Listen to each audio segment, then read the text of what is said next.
Welcome back to the Liz Wheeler Show. I have something just a little bit different that I want to do on the show today.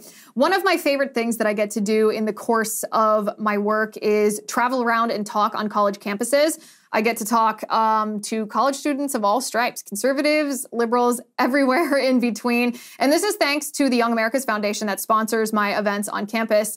And one of the things that I get to do is I also get to go out to Santa Barbara, California all the time and speak to both high school and college students at the Reagan Center. Now, the Reagan Center is part of the Reagan Ranch. The Young America's Foundation actually owns the Reagan Ranch. You know, the ranch in the sky where Ronald Reagan, it was his West Coast White House. Really cool.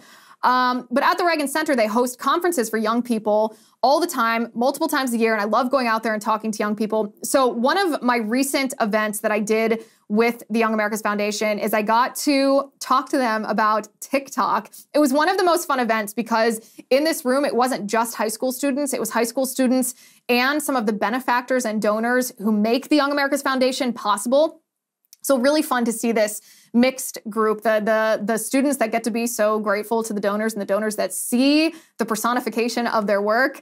But let me tell you, a little tricky to talk about a topic like TikTok to an audience that, let's just say the age disparity was pretty significant between the students and the donors. But we talked about TikTok. Actually, we talked about the most toxic, crazy, worst people on TikTok and why exactly they are so toxic and crazy and damaging. And it's very easy to get distracted right now when we're debating whether or not the federal government should ban TikTok, which they of course should, but it's very easy to be distracted by the horrible bill that the Congress is debating right now to do that. Their bill is not just a ban of TikTok. Their bill essentially is like a Patriot Act 2.0. It's this terrible overreach of power that would let the federal government, in the name of national security, snoop on American citizens. It's very easy to get distracted from what the threat of TikTok is. Why is TikTok so dangerous to our country? Why should we ban it? Why is this so imperative to communicate to Gen Z, especially because Gen Z is the target of this operation that is TikTok, sponsored by the Chinese Communist Party. So I wanted to share this speech with you. And without further ado, I hope you enjoy it.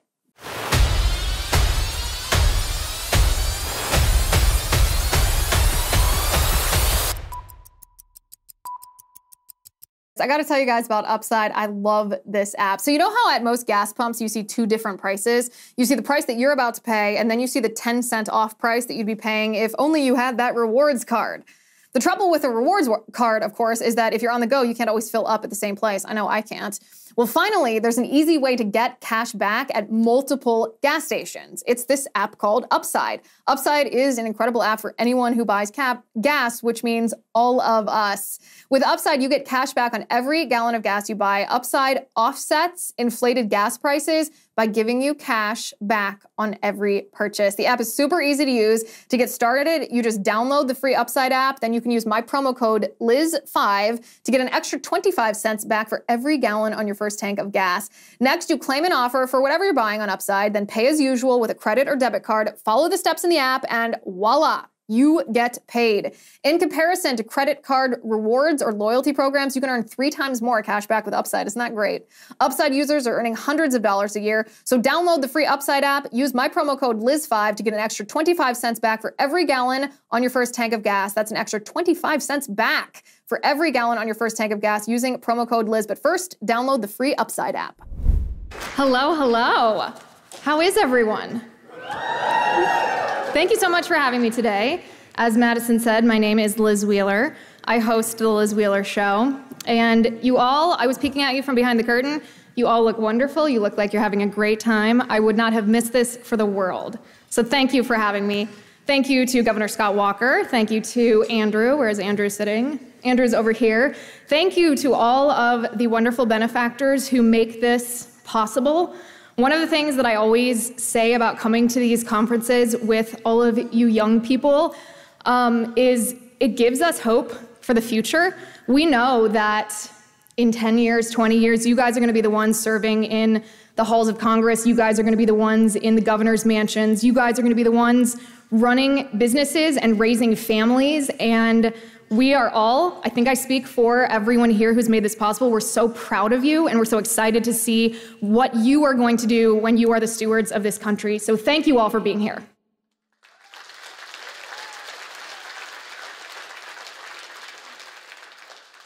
I thought we would mix it up a little bit here. I know you guys have spent a lot of time studying really important topics like communism and transgenderism and the free market, things that are very, very important, but I just got off a long flight and I thought maybe you and I right now, we could watch some TikTok together.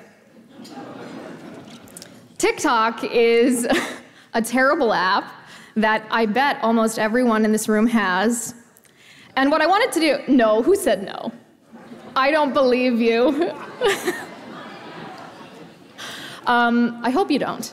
And by the way, if you still have TikTok after I'm done talking tonight, then I will consider this to be a failure. So just a little pressure I'd like to put on my shoulders. So TikTok, for anybody who doesn't know, is one of the most popular apps in the country. It is comprised of very short videos, like sometimes as short as 3, 5, 7 seconds, that are fed to you by an algorithm. So it's different than Facebook or Instagram where you follow your friends. TikTok feeds you things, videos that they think, that the algorithm thinks that you might like. And you're fed one at a time, and you choose to either continue watching it or you choose to scroll past it. And once this algorithm learns what you like and don't like, they serve you more content that they think will give you a nice dopamine hit that will keep you engaged. And by the way, guys, I'm explaining TikTok for these two tables right here in the front. I think you guys know what it is. So what I wanted to do today is talk about the 10, 7, 8, 9, 10 worst people on TikTok and why they're the worst. I don't mean this with specific personal animosity. I mean the people who are content creators on TikTok have an incredibly large platform. They have incredible influence over our culture. In fact, they impact the very fabric of our nation. They impact your peers, your brothers and sisters, and hopefully not you, but possibly you. And so what I want to do is I want to watch some of these videos and I want to talk about the cultural impact that they have. And then I want to teach you how you can completely deconstruct and obliterate the political messages that are inherent to these videos. Does that sound like something we want to do? Yes. Okay.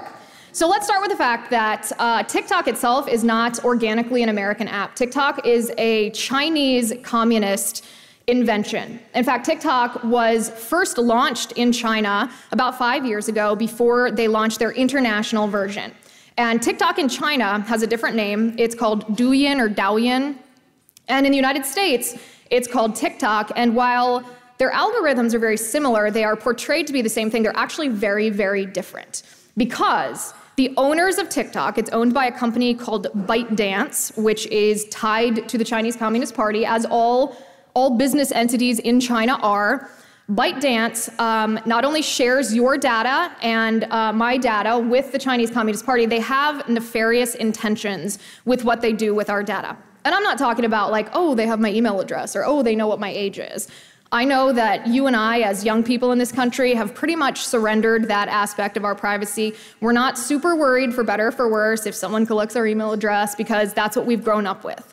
But what TikTok does is very, very different. And that's what I want to talk to you about today, because I think once you look at these videos that are very engaging, sometimes interesting, sometimes they're just horrifying, but you know, that morbid curiosity in us all pushes us to keep watching them. You will view these very differently once you know the intention behind it and how the mechanism works. There's a phrase that was coined. I'm actually not sure who coined this, so if you know, you can shout it out. But there's a phrase that was coined describing what TikTok does to our brains, and this phrase is digital fentanyl, because it is both highly addictive and incredibly destructive. And once you're hooked, it's extremely hard to go back. It's extremely hard to detox the way that your brain works away from this. Because TikTok was intended to be an information op, it's actually close to an act of war. Because what TikTok is doing is they are trying to fundamentally, the people behind TikTok's an inanimate object, but the people behind TikTok are trying to fundamentally change the way that your brain works. They want you to be your own person, then pick up your smartphone, look at your TikTok, your For You page, and when you set it down, they want to have changed the makeup of your brain, which is a pretty intimidating thing to think about. It's a pretty sobering thing to think about, considering that 100 million people in our country have downloaded the TikTok app, and on average, users of TikTok spend 1.5 hours, 90 minutes every single day on this app. So I did a little math for you right backstage before I came on. That's 500 hours a year that we're spending on TikTok collectively as a society. Do you know how many hours you spend in school every year? 1,000. So you are spending half as much time on TikTok, our society is, spending half as much time on TikTok every year as you're spending learning in school. And when you zoom out and think about it like that, it's a little bit sobering because you think, oh wow, so if they have an agenda behind what they're teaching my brain, I'm spending almost as much time as I spend in school. So I am learning, whether I intend to learn it or not, I am learning what they have to teach at a rate half as much as I spend in school. I love Attorneys for Freedom, and I want to talk to you about the Attorneys on Retainer program. It's a new self-defense plan for gun owners that was created by Arizona criminal defense attorney Mark J. Victor and administered by his law firm, the Attorneys for Freedom. Now, if you're a responsible gun owner, you may already have a concealed carry weapon insurance or have heard of these gun insurance plans, but what you may not know is if the insurance company says the shooting was not justified as self-defense, and you were convicted of a crime, the insurance company will not only drop your coverage, but you may be required to reimburse them. Now, I don't know about you, but as a responsible gun owner myself, I would not want to trust my self-defense shooting to an insurance company. I'd rather have the Attorneys for Freedom's experienced and aggressive criminal defense team on retainer 24/7. So if you are a gun owner and you want the legal defense without the endless exclusions of an insurance company, join the Attorneys on Retainer self-protection program. Visit attorneysforfreedom.com/Liz. Enter my promo code Liz25 to receive $25 off your sign up. That's attorneysforfreedom.com/Liz and use promo code Liz25. Okay, it's all incredibly creepy, isn't it? Yeah, I can see all your faces. You're all like, oh wow, I'm gonna offload TikTok after this lunch. So let's talk. I dived into the bowels of TikTok. It is a grisly and horrifying place, I'll tell you. And I pulled together some video clips that I thought we should watch together. This is the left's strategy, by the way. It's not just the Chinese Communist Party. The left has latched on to TikTok. So what you're going to see is not just something that strikes you as foreign propaganda. You're going to see things that have become very normalized and very common in American culture that leftists specifically are promoting. So without further ado, I'd like to play clip number 1, please. I'm feeling spicy, so here's my hot take of the day. All white people are racist. Every single last one of them, all of them are racist. And I don't mean that to say like every single individual white person, if I talk to you, you would have some kind of racist ideology. I'm saying that as a white person, you uphold a system of racism by literally just being white. I believe if you're not spending your literal entire life dismantling racism, then you're contributing to its continuation. And people get so like, whenever like I say like people are racist, like why is it such a big deal? Like, yes, you're racist. Like, okay, we've established that. Now, what are you going to do to change it? Racism refers to power and race. If you are the powerful race in a society, then you're racist. Like, I just don't understand why it's so taboo. Let's talk about it. Let's accept it so that we can work towards changing it. We're never going to get anywhere if people won't just acknowledge it in the first place. Hey, white ladies, denying racism in your own self is violence. You hurt the entire cause by denying that you ever had a racist thought. I don't think that way. I wasn't raised that way. That's not how I feel. I've said it before and I'll say it again. You don't have to wear a hood and you don't have to tote around a Confederate flag to know that there is inside of your brain that you need to fix, or else you're still just perpetuating the problems of society. So somebody asked me what unpacking white violence looks like in my own life and why it's important to me. So what unpacking white violence looks like in my life is that I am journaling. I am processing all these things I'm hearing and learning from Black content creators on this app. I'm also watching other people's journeys. The most exciting and most important part is I am going to be beginning a mentorship where I am under the mentorship actually of some very strong professional Black women who that's what they do. They help others learn how to unpack their white violence. And why it's important to me is professionally, I am a teacher. I'm going back to work in the fall and I want to be the best person and teacher that I can be. And I know change begins within first. But for me, in order for me to grow and nurture these young scholars who might be Black and brown, I have to unpack that white violence or I'm going to cause damage. And I want to be a good role model for my children. I want to lead by example. Can I prevent my children from becoming assholes? No. But hopefully one day they can look at me and say, you know, Mom did X, Y, and Z right. And, you know, maybe we can follow suit. But yeah, so that's how I'm unpacking it and why it's important to me. Have a great day. Pardon her French. If you think that's a parody, I'm here to tell you that these videos that you just saw went wildly viral on TikTok. These videos have been viewed by multiple millions of people, and they're very, very real. And there's two things strategically that we need to understand when we see these videos. First of all, we need to understand that this is not the extreme fringe of our society anymore. The ideas are fringe ideas, but the people who are repeating these talking points have become so-called mainstream leftists. Each and every one of us in this room has probably heard those phrases before. White violence, unpack your white violence, struggle session. Sometimes it's also called DEI. In order to obliterate and destroy these videos, which is what we are going to have to do in our generations, because this is the narrative that is being propagated, is we're going to have to be relentless. We're going to have to be ruthless, and we have to go to the heart of the matter first. The first thing you do when you see a video like that is some people feel defensive. They think, oh, well, this is a topic about race. How do I toe the line? How am I gentle about this? Because nobody in this room has racial animus towards people of other skin colors. We all know that, but the topic of race can make people uncomfortable because they are coming at us in a way that intends to elicit a defensive feeling. The first thing you do is ignore that. And you go directly to the premise and destroy the premise. If you destroy the premise, it's like destroying the root. Everything that is the outgrowth of that, everything that manifests from that root fades away if you destroy the root. So the root of that is white people are not racist based on the color of their skin. Black people are not inherent victims based on the color of their skin. What they're echoing, those women and that teacher, which is especially shocking, is they're echoing critical race theory. Critical race theory is a neo-Marxist ideology that seeks to subvert the cultural institutions of the United States by using race as a dividing factor.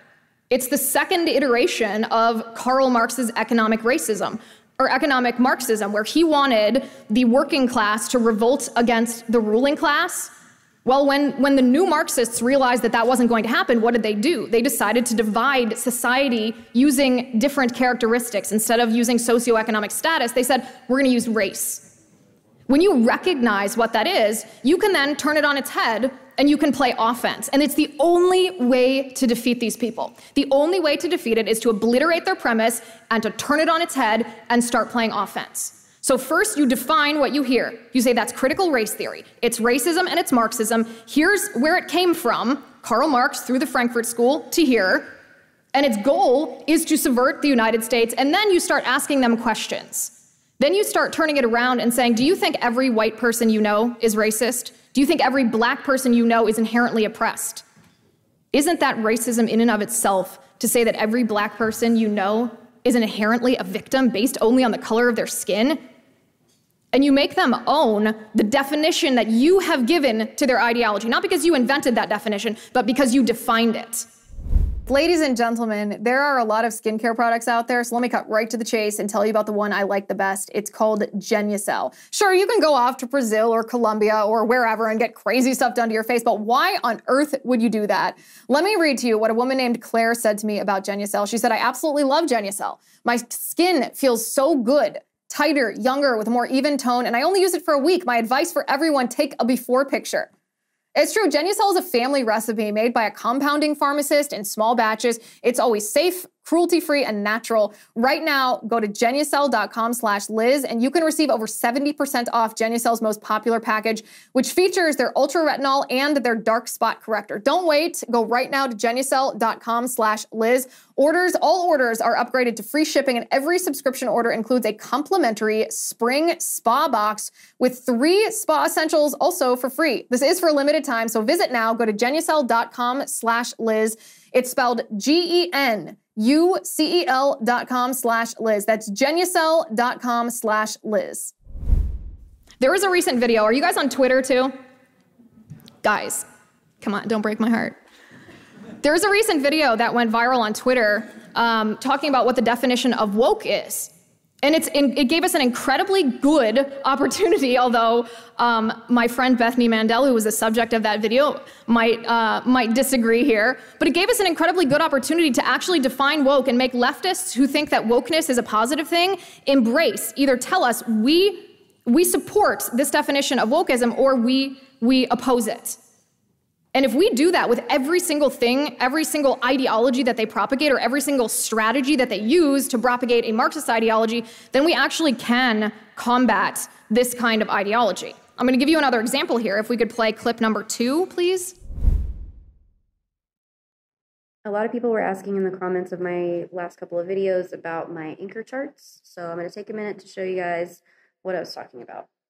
Anchor chart is kind of just a teacher fancy word for poster. So here you can see a couple of other anchor charts that I have for mindfulness. And then there at the top are my anchor charts about my pronouns. It says, my name is Mixed Cogdill. My pronouns are Z, Zem, Zir, and Zirs. How to refer to Mixed Cogdill. Mixed C is my teacher. Z is multilingual. Students practice and speak Spanish with Zem. Zir hobby is learning languages. Okay, so let's apply. That's also very real, and sadly that's in children's classrooms across the country. Children who aren't always as fortunate as all of we are to know right from wrong, to know truth from falsehood, and to have an incredible group of like-minded people surrounding us. Children fall victim to this. And so what can we do when we see a video like that? First, we identify the premise. What is the premise? What she is propagating is queer theory.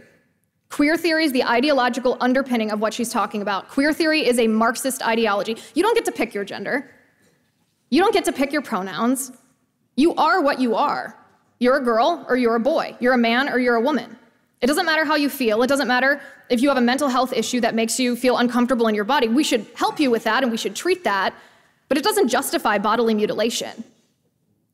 Queer theory teaches that in order to destabilize our society, we have to sexualize children, separate them from their parents, and indoctrinate them with this. And so we destroy that premise. We say, we're not going to accept Marxism in the name of tolerance. We're not going to pretend that including people is this. We're not going to mutilate people just to indulge a psychiatric delusion. And you'll find, and studies show this, polls show this, that when you ask the vast majority of the American people, putting politics to the side, whether they agree with trans surgeries for children, they say no. When you ask the vast majority of people if they think that neo-pronouns are real, they say no. And so it's up to you and I to identify the premise, destroy the premise, and turn it on its head. Because the more we can get the people propagating this, whether it's people on TikTok, whether it's politicians, cultural influencers, the more we can get them on record admitting what they actually stand for, the more it's going to turn people off, and this will not become embedded in our society. The third video that I have for you, this one I have to tell you, it actually did make me laugh. Can we play clip number 3? This is Lizzo, for anybody who's not familiar. Hey y'all, so I'm about to have me some spaghetti, and one combination I've seen a lot is spaghetti and ranch. So I'm about to try that right now for y'all. So I got this vegan ranch right here. And what I would liken this to is like pizza and ranch, I guess, is what it would kind of be like. I'm excited to try it because, I don't know, it just be all mixed up and looking all good. Mix, mix, mix. Chili flakes, Kelly's roasted Parmesan powder. If you know, you know. And I got this hot sauce. It just showed up at my house, so I'm gonna try it. It's habanero hot sauce. Okay.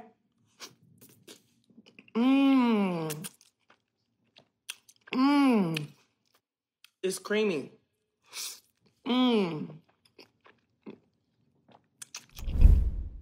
really just showed you that video so I could look at you guys' faces while you're watching it. I think we can all agree that's disgusting.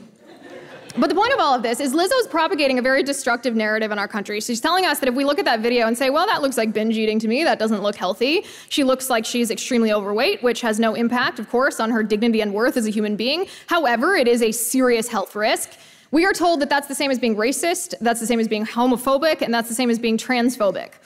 This is the premise of what she's doing with these videos, wanting us all to watch with this horror, is she's trying to normalize obesity. There's a phrase that you'll start hearing, maybe you've heard this already. It's called health at every size. And medical providers are actually starting to pick this up. They will advertise on their websites that they are an health at every size practitioner, which means when you come into their office, if you have an orthopedic issue, like your knee blew out because you're 400 pounds, or maybe you have diabetes because you eat like this, they won't talk about your weight and the impact that your weight has on that. Their premise is that when you walk into their office, they are going to analyze you outside of your weight. They're going to assume that fat people, extremely obese people, we're not talking about an extra 5, 10, 15 pounds, we're talking about that you can be healthy when you're that weight. And this is, first of all, it's anti-science, just not true. I mean, look at most of, at least half, or almost half, I think it's 40%, of emergency room visits in our country at hospitals are related to obesity, whether that's heart disease or whether that's diabetes. Obesity places an incredible burden on our healthcare system, and we simply ignore that because of cultural stuff that's propagated by people like Lizzo. But more importantly, aside from being anti-science, which it is, more importantly, she is playing an extremely influential role in the destruction of reality. She's telling us that we can't believe our own eyes, that we can't believe our own minds, that we look at her and we say, well, she doesn't look too healthy to me, that we're wrong, that that's a bias, that we are somehow indoctrinated to think that we're seeing something inaccurately when we're in fact seeing it accurately. And that she's teaching us that when we read scientific facts that say, well, listen, if you look like that, if you eat like this, then you're more likely to die. I mean, you never see a 400-pound 80-year-old, do you? 500-pound 80-year-old. Well, why is that? Because, I know this sounds really blunt to say, but if you're extremely overweight, you don't live that long. It takes years off your life. We're not allowed to say that, according to Lizzo, and people telling us that these observations, common sense, yes, personal, sometimes uncomfortable, that these observations aren't reality, that we are simply looking at them through a lens of bigotry and oppression, similar to racism and white supremacy and transphobia and homophobia. And this is all part of this neo-Marxist agenda, is to restructure and redefine, to reorder our minds, to take what we know to be true. We know that the sky is blue on a sunny day. We know that when we drop an apple, gravity is going to pull it to the ground. There are some things that we just know. And these neo-Marxists are trying to reorganize our minds so that first we feel doubts. Are we fatphobic? Is it that unhealthy to eat like that? Can boys be girls? Are white people inherently racist? They plant these seeds of doubt in our minds so that we feel fear to discuss these issues, and then they hit us with the next level. Then they hit us, once they've deconstructed our minds, they hit us with their indoctrination that teaches us or re-educates us, indoctrinates us into what they want us to believe reality is. And that brings us to clip number 4. I see we recognize this one. Day 1 of being a girl, and I have already cried 3 times. I wrote a scathing email that I did not send.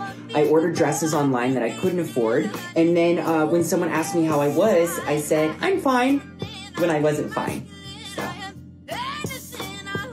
how'd I do, ladies? Good? Girl power. It's day 335 of being a girl, and I wanted to go on record to say that this might be the hottest I've ever looked and will ever look in my lifetime. And I'm making this video so that in thousands of years, there will be evidence. Is it the dress? It could be the dress. Is it the makeup? Or is it the hair? Because I think it's the extensions. And when I have extensions in, I don't know my name. I don't know where I live. I just know that I love these. And I know that I look like I could steal a husband, but I want to promise you, look me in the eyes. I want to promise you that I would never do that to you. Okay, I am a girl's girl. And I love ya. Woo! But seriously, this is good, right? Okay. Love you. Okay, New York Fashion Week. Oh, okay, bye. Love you. If your husband's stolen by this individual, I got a little message for you. Your husband might be gay. 'Cause that's all boy going on under there. We laugh at Dylan Mulvaney. At the same time, I feel incredibly sad for Dylan Mulvaney because of what his life has become. But Dylan Mulvaney is not just a mentally ill adolescent on TikTok. Dylan Mulvaney is a cultural influence to be reckoned with. Dylan Mulvaney was invited to the White House based on this series that I just showed you, this Days of Girlhood. He has 10 million followers on TikTok. His views rack up millions and millions of eyeballs every time he posts, which is on a daily basis. And he asked Joe Biden at the White House if Joe Biden believes that it's appropriate for states to prohibit transing surgeries for children. And Joe Biden said, no, it's not appropriate for states to do that. The cultural influence of these individuals is enormous. And I think we all know how to destroy the premise of this video. The premise is that men are men and women are women. That is both built into our bodies and our DNAs and our minds and our spirits and our souls. And there's nothing wrong with mixing religion in there because it's impossible to separate the two. The vast majority of the American people agree with that. They're afraid to say so because their minds have been weakened by the propaganda that I previously showed you, but it's not too late for us to turn this on our heads. Do you think that little children should undergo surgeries that remove their healthy body parts simply because they have either been conditioned socially to think that they are trapped in trapped in the wrong body? Is surgery appropriate or drugs appropriate? No, of course it's not. We all know this, and so does the American people. But if we get these individuals to admit what their true agenda is, like Dylan Mulvaney conveniently did with Joe Biden, people reject it. Our culture is not so far gone. We have not been so brainwashed by TikTok that there is not hope if we fight back against this. There's also incredibly dangerous individuals who take both queer theory and this anti-reality to perhaps even a more disgusting level than I just showed you. I actually questioned myself whether I should show you the following video because it's incredibly disturbing. But I think, especially if you're on TikTok, you should see this because this is an integral part of the neo-Marxist ideology. Take a look at this. I coach a lot of people one-on-one who want to go no contact with their parents and cannot bring themselves to admit it. They feel guilty, they feel awful, they know it's the right thing they want to do, and they can't admit it. That, to me, is a very separate situation from, I don't know if I want to go no contact or not. I've just heard about this. What would it look like? What are the ins and outs? What would happen? Is that the right thing for me or not, right? This place of not knowing. If you're in this second category, give yourself space. Don't do anything yet. Give yourself space. Take some deep breaths. I care about you. How are you doing today?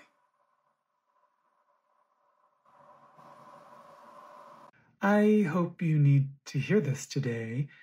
Let them lose you. They have had enough chances to have a beautiful, brilliant, sparkling, giving person like you in their lives. Let them lose you. That one's not so funny, is it?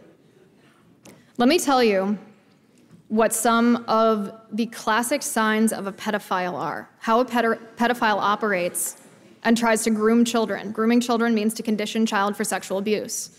The classic signs of a pedophile are they first try to separate the victim from their parents. because their parents are their primary protectors. Secondarily, they tell that child that the probable pedophile likes them, loves them, cares about them. And they tell them that they deserve what they're about to get.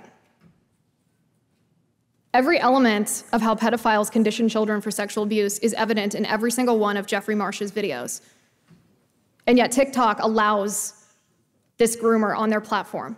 In fact, Jeffrey Marsh tells children to contact him off of TikTok on his Patreon for one-on-one coaching on how to separate from their parents. This is not just incredibly disturbing because this man goes viral on TikTok all the time. It's also the logical end. It is the same thing that I've shown you in all these other videos. The logical end of queer theory is pedophilia. In fact, the founder of queer theory, the woman who wrote the founding document, defended the sexualization of children, advocated for child pornography, and defended outright pedophiles. Because Marxism and pedophilia share one thing in common. Marxism requires parents and children to be separated, requires our cultural institutions to be destroyed, and requires objective reality to be obliterated. These two things are intricately tied together, which is why they exist on TikTok. The people behind TikTok are not this sort of vague, nameless idea of the Chinese Communist Party. The people who are strategically writing the algorithms behind TikTok want to subvert the United States of America. And they're using cultural Marxism to do that. They understand that they're not going to topple the White House, they're not going to topple the House of Representatives and the Senate, the Supreme Court all at once, that in order for the United States to fall, they first have to destroy us from within. So they target the civil institutions. They target marriage, they target men, masculinity, women, femininity, they target the family unit, they target children, they target religion, they target education. Every single video that I just showed you tonight is intended to destroy those institutions in order for the United States to descend into what I think we can all agree we're fairly rapidly falling into, which is utter chaos, where people are afraid to speak reality, delusions being codified into law, and we're allowing children, small children, to be butchered on operating tables in the name of a neo-Marxist ideology as their friends and classmates are being told that they are irrevocably, irredeemably racist based on something they didn't know, something that someone they didn't know did a long time before they were born to people they also didn't know who died a long time before they were born. This is the exact recipe of cultural Marxism, and this is what's behind TikTok. So when TikTok says that they are gathering your information, they're not talking about your email address. They don't really care. You guys probably don't email anyway. They don't really care per se how old you are, whether you're male or female, except how it helps them track you. So you've heard of your keystrokes being tracked, right? When you're on your phone, do you know what that means? When your keystrokes are tracked, it means that every single thing you do, whether you're typing a text with your thumbs, whether you're editing a photo, whether you're, opening a Snapchat to keep up your daily streak. I'm super cool, guys, I know about that. They're tracking everything you do. Everyone you talk to. They have a database based on all of your points of data so that they have an idea of how to target you. So if you come from a conservative background, you are a religious person, then you're not going to see a lot of this trash in your recommended videos at first. You're going to see mostly things that you like. And just like once in a while, you're going to see something that you're like, wow, that was super weird. It's just going to be bit by bit. But if you're a child that was raised without a father, if you're a child that watched maybe more than the first 3 seconds of some of these videos, they note that. They build a profile on you so that they can serve you content that they believe will, bit by bit, drip by drip, first confuse you, deconstruct what you know is to be true, deconstruct right from wrong, reality from delusion. And then once you're adequately confused, they ramp it up a little bit. They say, well, does this person tend to watch videos about racism more, about white violence? Or does this person tend to stick around and watch the videos of Dylan Mulvaney? What are they watching? Where are they vulnerable? How can we target them? Can we exploit them? And how quickly? And the result of this is your generation, 1 out of every 5 Gen Zers identifies as queer. In the last 5 years, the rates of mental health issues, serious mental illnesses, have skyrocketed. Your generation is perhaps the most depressed and anxious generation that we have seen in our country yet. And that responsibility falls on us, on my generation, millennials, on generations before, for not recognizing how those that wish to hurt you are targeting you. But you're here today in this room. You've spent time at this conference because you want to know how to fight back. And if you want to know how to fight back, you first have to understand and acknowledge the reality of the political enemy that we're facing. That it's not just Democrats versus Republicans.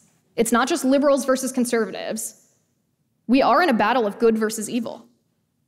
We are in an information and technological war with an enemy that wants to destroy the United States and is doing so by targeting you.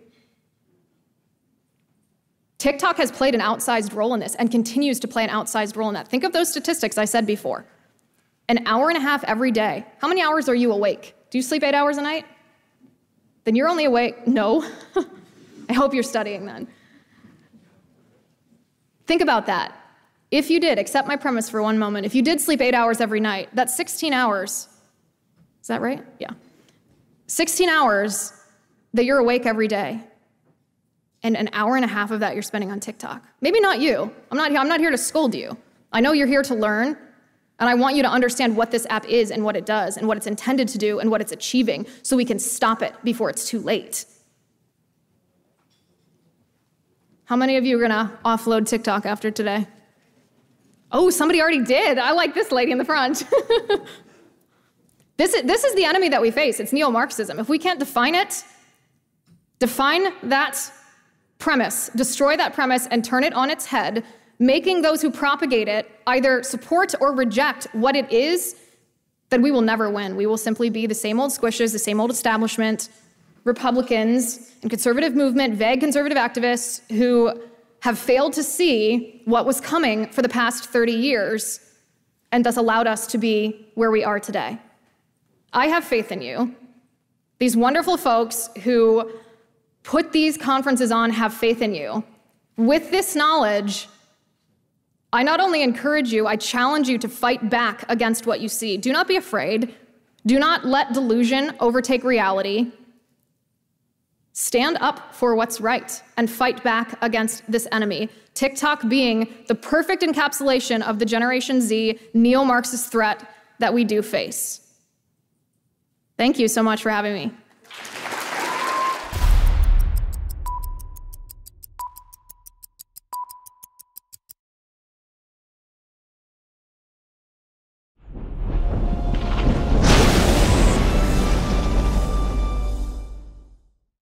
If you haven't already, give this video a thumbs up, hit the subscribe button below, and ring the bell to make sure you never miss a video.